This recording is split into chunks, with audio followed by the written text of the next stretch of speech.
আমার হিন্দু ভাইদের বন্ধুদের জোট বাঁধুন। এই জিহাদিরা ভাবতে পারেন 5 জন স্বাধীনতা সংগ্রামী এই ব্যাংক তৈরি করেছিল 1945-এ, রেজিস্ট্রেশন নম্বর 10।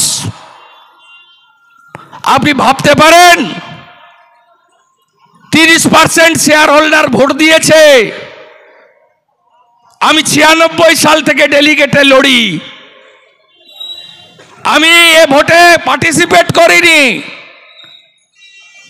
আর এই কিছু পেটুয়া চ্যানেলকে বলি তৃণমূল হারে, বিজেপি হারেনি, বিজেপি এই নির্বাচনে লড়েনি, শুভেন্দু অধিকারী নিজেই ভোট দিতে যায়নি।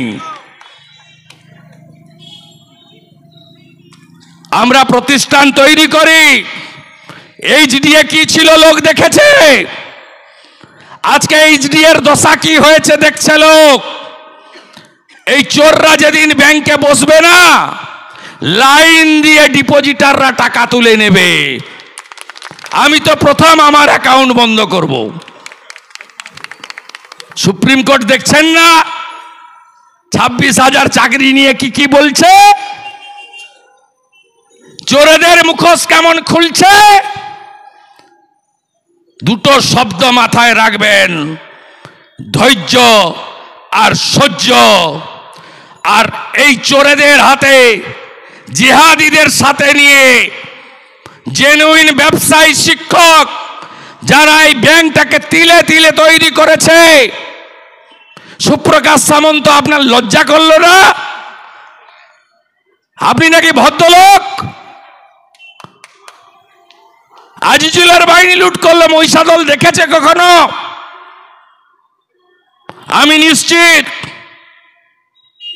বুদ্ধদেব ভৌমিক, সুকুমার দাস, সোমনাথ মাইতি যদি বেঁচে থাকতেন এই দৃশ্য মহিষাদলের লোককে দেখতে হতো না।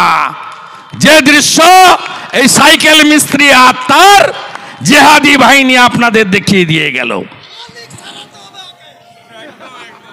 সাথে আছেন। আমি মাঝে মাঝে এই মহিষাদলে ঢুকবো, একটা মণ্ডলে আসবো 25 তারিখে, অটল বিহারী বাজপেয়ীর জন্মদিন সুশাসন। কোথায় কি প্রোগ্রাম হবে আমি মণ্ডল প্রেসিডেন্টকে জানিয়ে দেব কোন মণ্ডলে আমি আসব। প্রত্যেক মাসে সামাজিক, রাজনৈতিক, ধর্মীয়, পারিবারিক জনসংযোগে শুভেন্দু অধিকারীকে মহিষাদল পাবে। সাইকেল মিস্ত্রি, আপনি আমার বাপ তুলেছেন, আমি যদি বাপের বেটা হই আপনার উত্তরটা আমি 26 সালে দেব। সবাই ভালো থাকবেন। প্রচুর ঠান্ডা, 4:30 থেকে এসে বসে গেছেন, 6:30 বাজে। কয়েক ঘন্টার নোটিশে এসছেন, সবাইকে গাড়ি দেওয়া যায়নি, খাওয়ারের ব্যবস্থা নাই, জল তো দূরের কথা।